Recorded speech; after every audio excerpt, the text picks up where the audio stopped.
তাহলে আমরা দেখতে পেলাম SN1 রিঅ্যাকশনের ক্ষেত্রে কি রকম প্রোডাক্ট হবে না, যদি কার্বোক্যাটায়নের লাইফ টাইমটা বেশি হয় তবে এবং সেটি যদি সিমেট্রিক্যালি সলভেটেড হয়।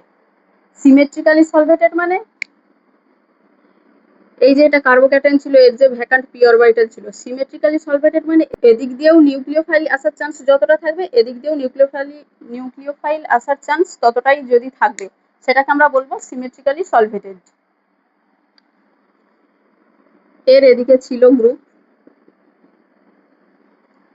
সিমেট্রিক্যালি সলভেটেড যদি হয় তাহলে সেক্ষেত্রে রেসিমিক মিক্সচারের পার্সেন্টেজটা বেশি হবে। আর যদি আনসিমেট্রিক্যালি সলভেটেড হয়, যেমন এদিকটাতে ব্লক ছিল, এদিকটায় ব্লক থাকার কারণে এদিক দিয়ে নিউক্লিওফাইল আসার পসিবিলিটিটা কম ছিল, তখন শুধুমাত্র এদিক দিয়ে আসছিল। এটা হলো আনসিমেট্রিক্যালি সলভেটেড। যদি আনসিমেট্রিক্যালি সলভেটেড হয় সেক্ষেত্রে এক্সেস যে ইনভার্সনটা, তার যে পার্সেন্টেজটা সেটা বেশি হবে। এরপর আমরা চলে যাব SN2 রিঅ্যাকশনে।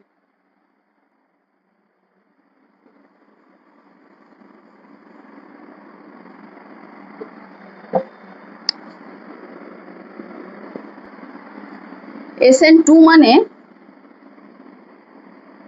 সাবস্টিটিউশন নিউক্লিওফিলিক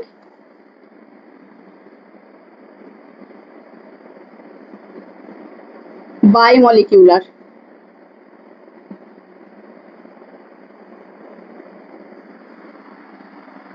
দেখা যাক রিঅ্যাকশনটা কেমন হয়, এর মেকানিজম কি। সাবস্টিটিউশন নিউক্লিওফিলিক বাইমলিকিউলার একটা ওয়ান স্টেপ প্রসেস।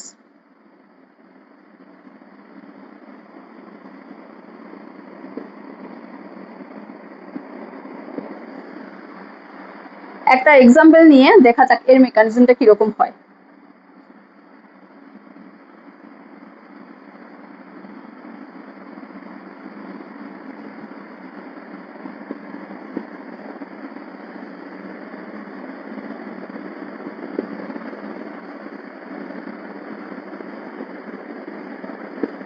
এটা হলো একটা জেনারেল রিঅ্যাকশন।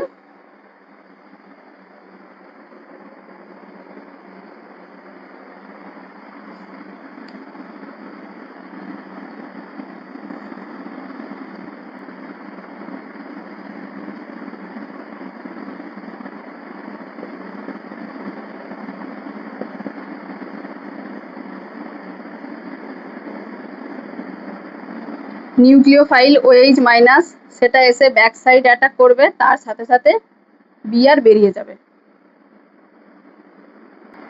তখন তৈরি হবে এর ট্রানজিশন স্টেট।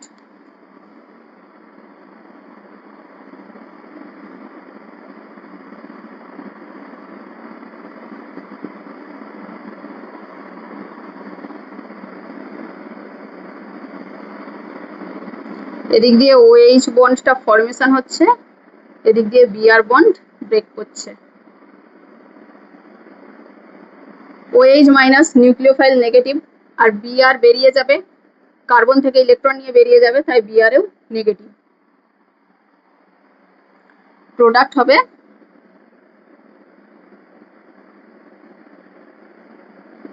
হাইড্রোজেন, এখানে হাইড্রোজেন আর OH। প্রোডাক্ট দেখেই আমরা বুঝতে পারছি এখানে ইনভার্সন হয়েছে। গ্রাউন্ড স্টেটে সাবস্ট্রেট ছিল টেট্রা কোঅর্ডিনেটেড,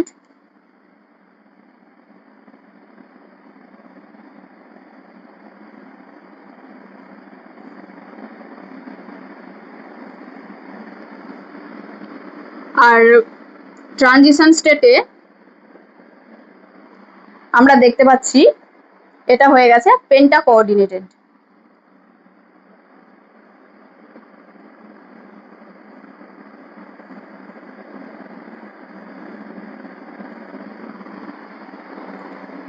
রিঅ্যাক্টিং কার্বন সেন্টারে স্টেরিক ক্রাউডিং গ্রাউন্ড স্টেটের তুলনায় বেড়েছে না কমেছে? রিঅ্যাক্টিং কার্বন সেন্টারে আমরা দেখতে পাচ্ছি গ্রাউন্ড স্টেটের তুলনায় ক্রাউডিং বেড়েছে।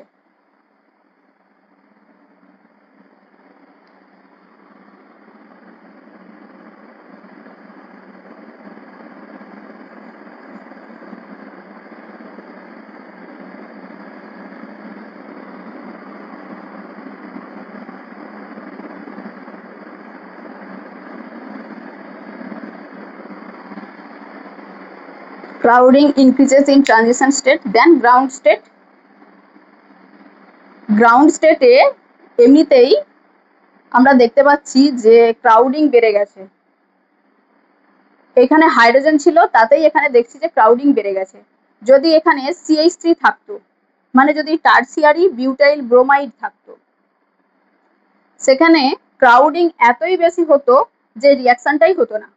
তাই জন্য টারসিয়ারি হ্যালাইডে SN2 রিয়াকশনটাই হয় না। এখানে আমরা আরো দেখতে পাচ্ছি যে এই যে নিউক্লিওফাইলটা লিভিং গ্রুপের সাথে 180 ডিগ্রি অ্যাঙ্গেল করে আসছে, তার ফলে এখানে কার্বনের সাথে ব্রোমিনের উইক হচ্ছে, আর কার্বনের সাথে OH এরও পার্সিয়ালি বন্ড ফর্ম হয়েছে, এই বন্ডটা স্ট্রং হচ্ছে। এই বন্ডটা ব্রেক করার জন্য যতটা এনার্জি দরকার সেটা কোথা থেকে পাবে? বন্ড ব্রেক করবে যদি এনার্জি পাই তবেই তো। সেটা পাবে না এই যে নতুন CO বন্ড ফর্মেশন হচ্ছে তার থেকে পাবে।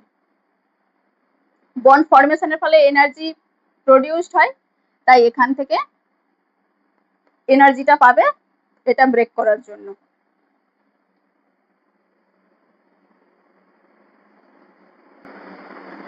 SN2 রিয়াকশনের ক্ষেত্রে কিন্তু কোনো কার্বোক্যাটায়ন ফর্মেশন হয় না।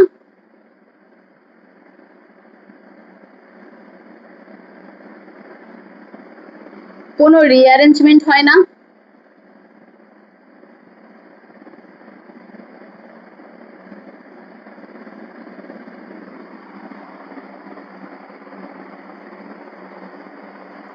আর রেসিমাইজেশনও হয় না।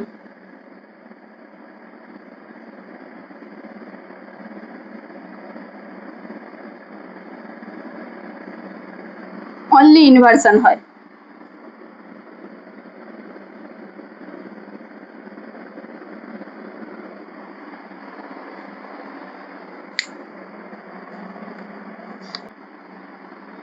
এক্ষেত্রে রিয়াকশনের রেট কিন্তু ডিপেন্ড করে কনসেন্ট্রেশন অফ মিথাইল ব্রোমাইড আর কনসেন্ট্রেশন অফ OH মাইনাস, এই দুটোর উপর।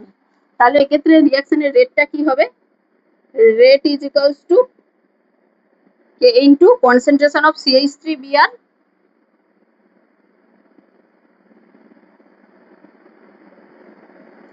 আর কনসেন্ট্রেশন অফ OH মাইনাস। রিয়াকশনটা সেকেন্ড অর্ডার কাইনেটিক্স দেখাবে।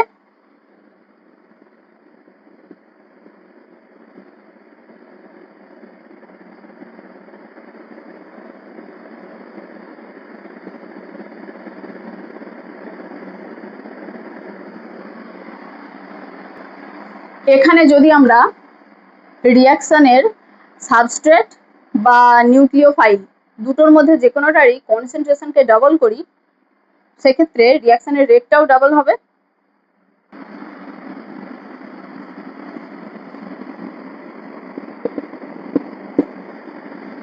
If the concentration of either substrate or nucleophile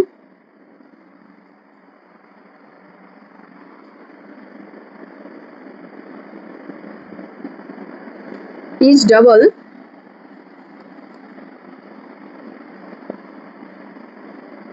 the reaction rate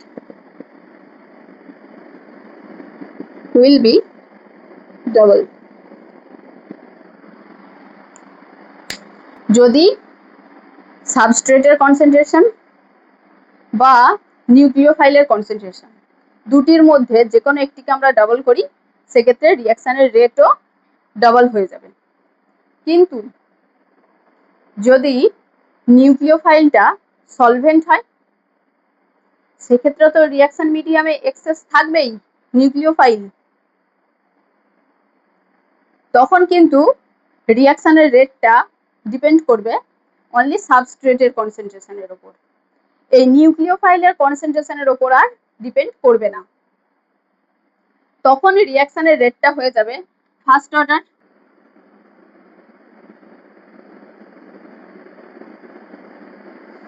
তাই সাবস্টিটিউশন নিউক্লিওফিলিক বাইমলিকুলার SN2 হলেও বাইমলিকুলার হলেও এটা কিন্তু তখন ফার্স্ট অর্ডার কাইনেটিক্স দেখাবে রিয়াকশনটা। এরপর আমরা যদি প্লট করি রিয়াকশনের rate versus concentration of CH3Br,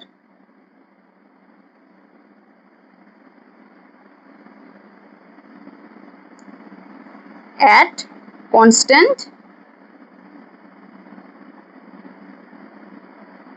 OH minus concentration,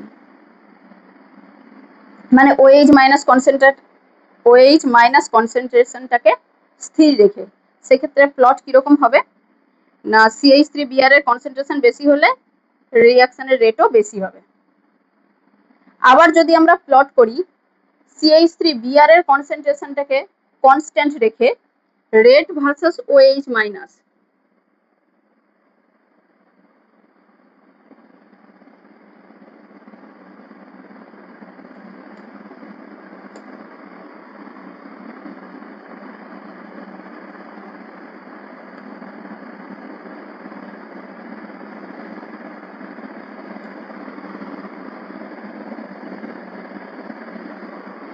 সেক্ষেত্রেও কিন্তু রিয়াকশনের রেট বৃদ্ধি পাবে।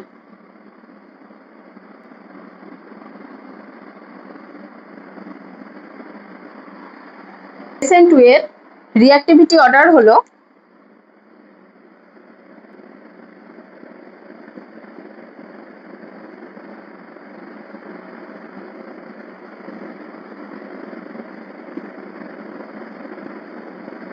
প্রথমে মিথাইল হ্যালাইড CH3X, তারপর 1 ডিগ্রি, তারপর 2 ডিগ্রি, তারপর 3 ডিগ্রি। 3 ডিগ্রি প্রায় SN2 রিয়াকশন দেয় না বললেই চলে। SN2 রিয়াকশনের ক্ষেত্রে টেম্পারেচার কিরকম ভাবে এফেক্ট করবে না টেম্পারেচার যদি বাড়ানো হয় SN2 রিয়াকশনের রেটও বৃদ্ধি পাবে। এরপর আমরা দেখব SN2 রিয়াকশনের স্টিরিওকেমিস্ট্রি।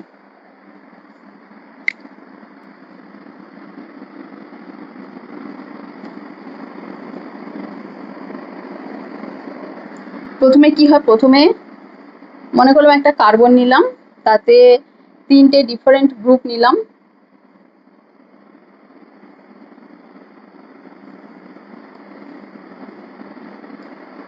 তার সাথে লিভিং গ্রুপ যুক্ত আছে। অ্যাকচুয়ালি কাইরাল কার্বন একটা নিলাম যাতে 4টি ডিফারেন্ট গ্রুপ যুক্ত আছে। সেখানে কি হয়, প্রথমে নিউক্লিওফাইল এসে লাগে,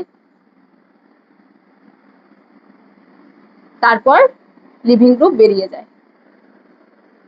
সেক্ষেত্রে যে ট্রানজিশন স্টেটের সৃষ্টি হয় সেটা হলো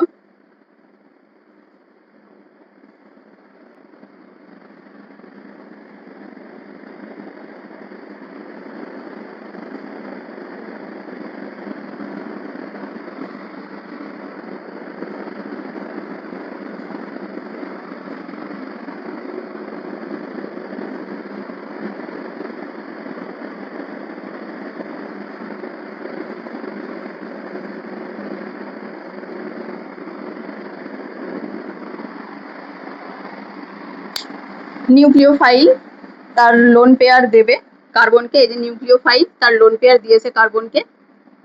কার্বন লিভিং গ্রুপের সাথে সিগমা বন্ড করে আছে, কার্বন লিভিং গ্রুপের সাথে সিগমা বন্ড করে আছে। আর এই যে আর ড্যাশ আর ডবল ড্যাশ,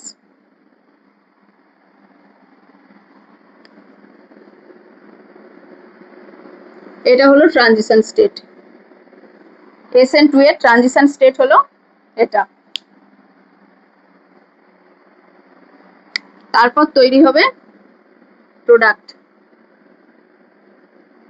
কার্বন আমরা জানি SN2 এর ক্ষেত্রে ইনভার্সন হয়,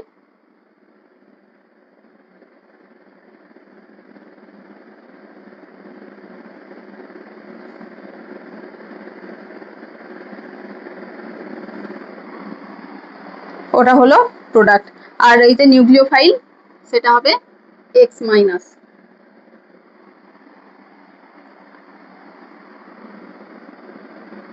এটা ইনভার্সন হয়েছে। SN2 এর ক্ষেত্রে যে ইনভার্সনটা হয় তাকে কি বলে? Walden inversion.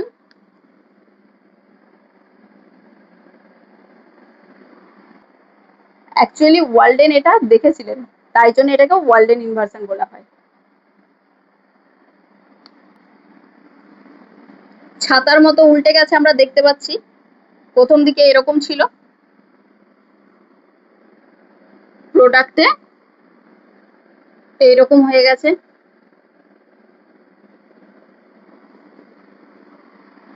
Walden inversion.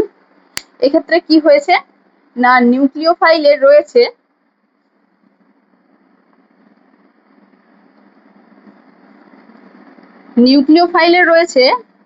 নন বন্ডিং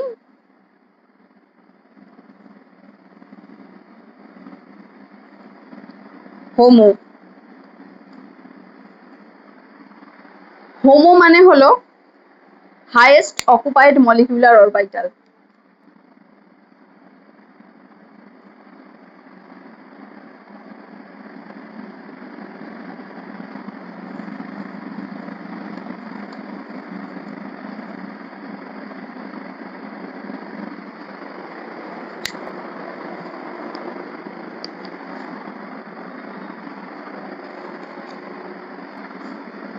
মানে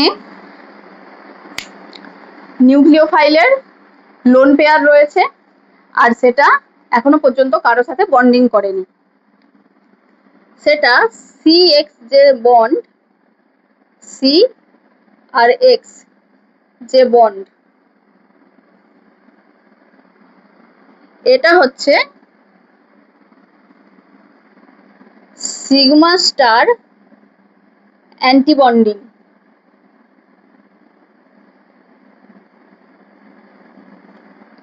লুমো। CX বন্ডের সিগমা স্টার অ্যান্টিবন্ডিং লুমো, এই লোবটা। এখানে ইলেকট্রন দিয়ে বন্ডিং ফরমেশন হবে আর তার সাথে সাথে এই বন্ডটা ব্রেক করবে, CX বন্ডটা ব্রেক করবে।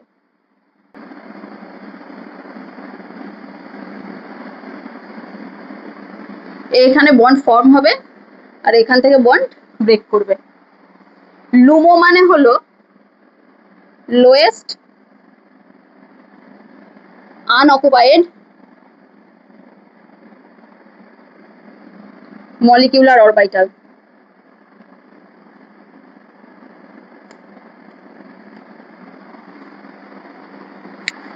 অ্যাকচুয়ালি হোমো কি করবে, হোমো লুমোতে তার নন বন্ডিং ইলেকট্রন দিয়ে সেখানে একটা বন্ড ফর্ম করবে। এটাকে আমরা লিখব সিগমা স্টার এমটি অ্যান্টিবন্ডিং লুমো। এরপর আমরা দেখব সাবস্টিটিউশন রিঅ্যাকশনের রিঅ্যাক্টিভিটি কোন কোন ফ্যাক্টরের উপর ডিপেন্ড করে, মানে factors affecting the reactivity of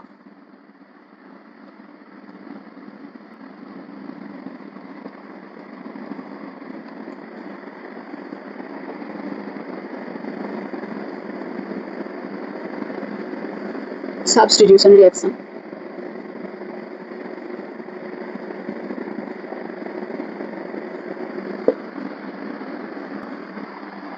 মনে করলাম তাতে আমরা কতগুলো হ্যালাইড নেব, যেমন CH3Br, মিথাইল ব্রোমাইড, তারপর CH3CH2Br 1 ডিগ্রি হ্যালাইড,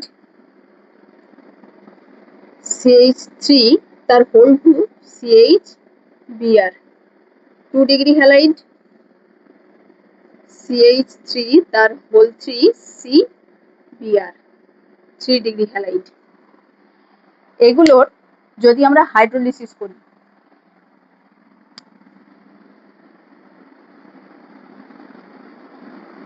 হাইড্রোলিসিস যদি করি, ডাইলিউট অ্যাকোয়াস ইথানোলিক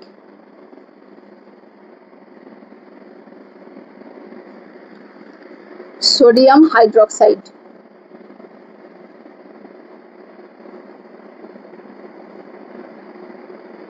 সলিউশনে তখন আমরা একটা গ্রাফ পাবো। সেক্ষেত্রে আমরা যদি প্লট করি লগ রেট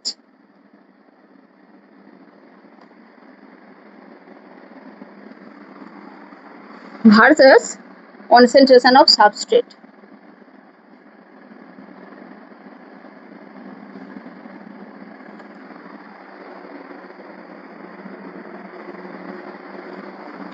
সেক্ষেত্রে মনে করলাম এটা CH3Br, এটা CH3CH2Br, CH3 তার হোল টু CHBr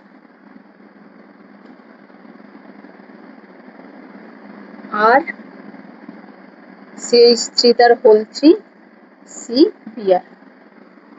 তখন গ্রাফটা হবে এইরকম।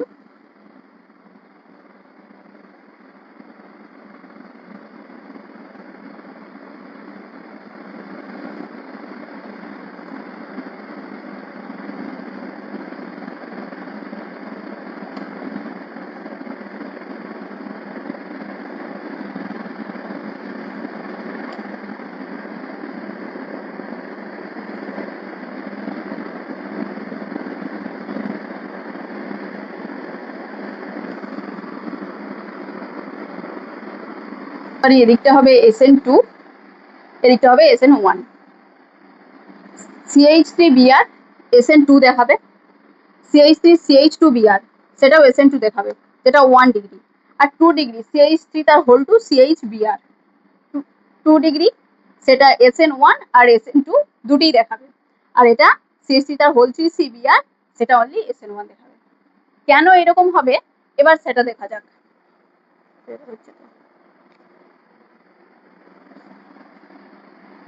CH3Br কার্বনের সাথে 3টি হাইড্রোজেন যুক্ত একটা ব্রোমিন।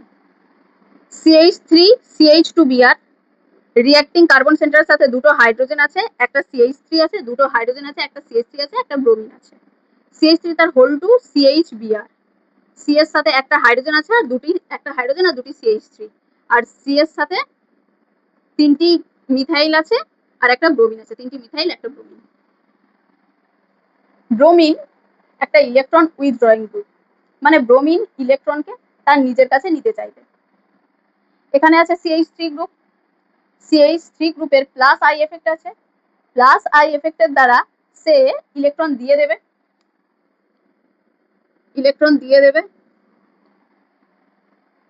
তখন এই যে রিঅ্যাক্টিং কার্বন সেন্টার, এখানে ইলেকট্রনের ডেনসিটি বেড়ে যাবে। তাই জন্য তখন CBr বন্ড এর পোলারাইজেবিলিটিটা কমে যাবে, মানে ব্রোমিন সহজে বেরিয়ে যেতে পারবে না, কারণ ব্রোমিন এখান থেকে ইলেকট্রন পেয়ে যাচ্ছে।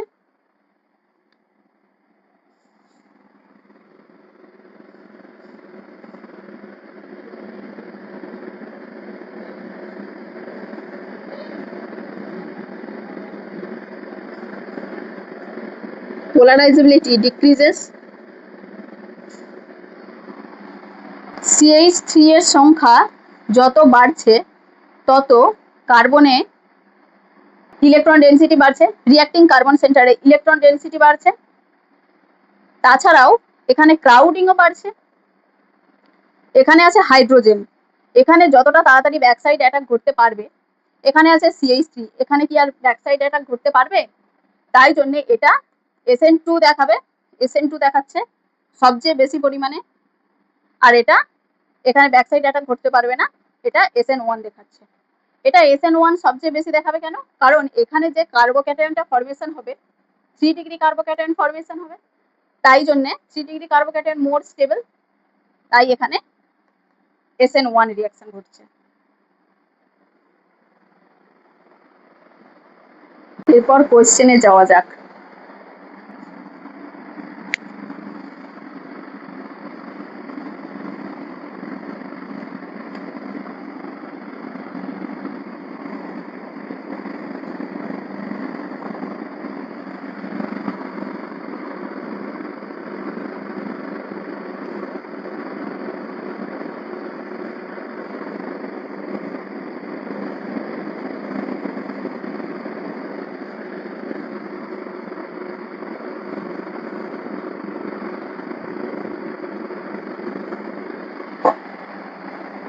এই তিনটির মধ্যে কোনটা SN1 দেখাবে আর কোনটা SN2 দেখাবে। এই তিনটিতেই আমরা যদি কার্বোক্যাটায়ন ফরমেশন করি,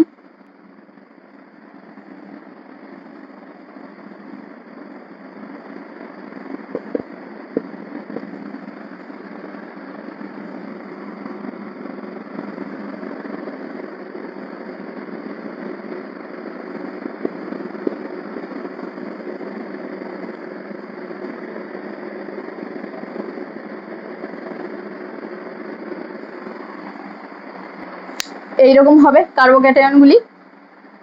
এখানে অক্সিজেনের লোন পেয়ার আছে, লোন পেয়ার ইলেকট্রন দেবে, এটা এখানে পড়বে আর এটা এদিকে যাবে। NO2 গ্রুপ কি করবে? অ্যাকচুয়ালি NO2 গ্রুপ হচ্ছে ইলেকট্রন উইথড্রয়িং গ্রুপ। আচ্ছা, এটা আগে দেখে নেব কিরকম হবে। অক্সিজেনের লোন পেয়ার যদি পড়ে,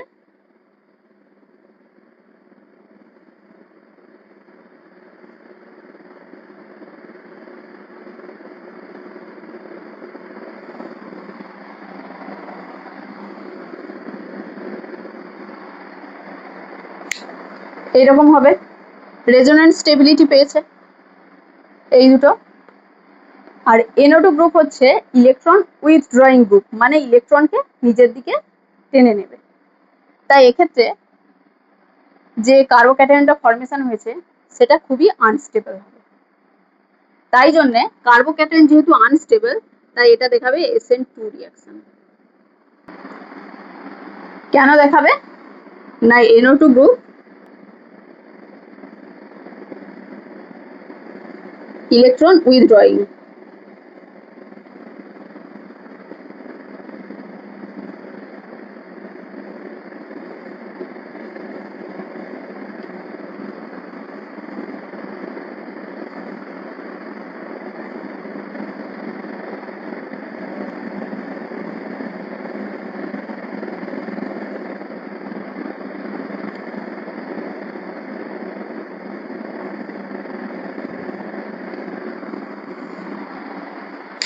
NO2 group electron withdrawing group, it attracts electron towards itself, so the carbocation is very unstable. তাই this substrate shows SN2 reaction. এটা SN1 রিঅ্যাকশন দেখাবে, যেহেতু কার্বোক্যাটায়ন রেজোন্যান্স স্টেবিলিটি পেয়েছে। আর এটাতেও SN1 দেখাবে।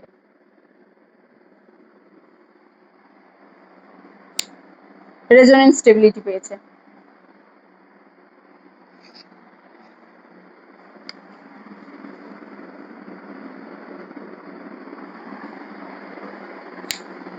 এরপর আমরা দেখব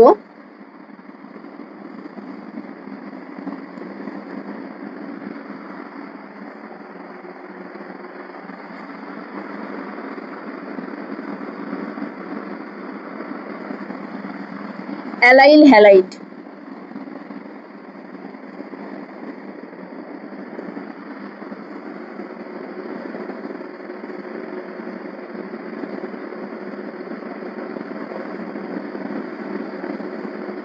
বেনজয়েল হ্যালাইড, অ্যালাইল ক্লোরাইড, আর ওটা বেনজয়েল ক্লোরাইড। দুটোর মধ্যে আমরা দেখব SN1 রিঅ্যাকশন হবে না SN2 রিঅ্যাকশন হবে। এটাতে যদি আমরা দেখি CH2 double bond CH, CH2 positive carbocation formation হয়েছে। আর এটাতে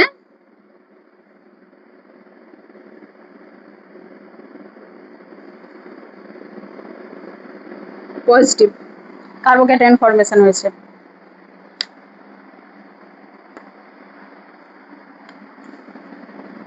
এখান থেকে এটা এদিকে পড়লে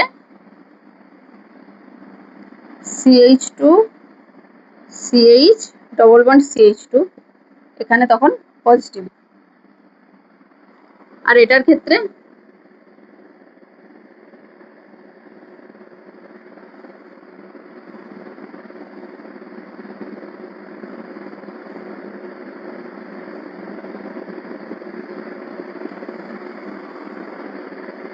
এটা গিয়ে এখানে পড়লো, তখন তৈরি হলো এখানটায় ডবল বন্ড হলো আর এই জায়গাটায় পজিটিভ হলো। তারপর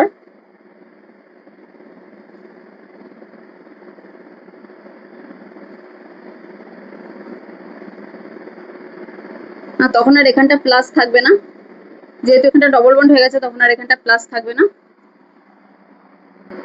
এইখানটায় প্লাস ছিল, এই ডবল বন্ডটা এখানে পড়লো, তখন এই প্লাসটা এখানে চলে এলো। এইভাবে রেজোনেন্স চলতে থাকবে।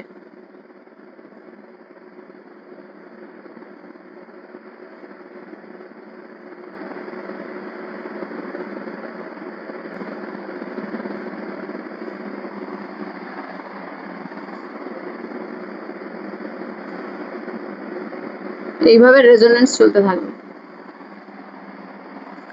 দুটিতেই আমরা দেখতে পাচ্ছি স্টেবল কার্বোক্যাটায়ন রেজোনেন্স স্টেবিলিটি পেয়েছে, তাই দুটিই দেখাবে SN1 রিঅ্যাকশন।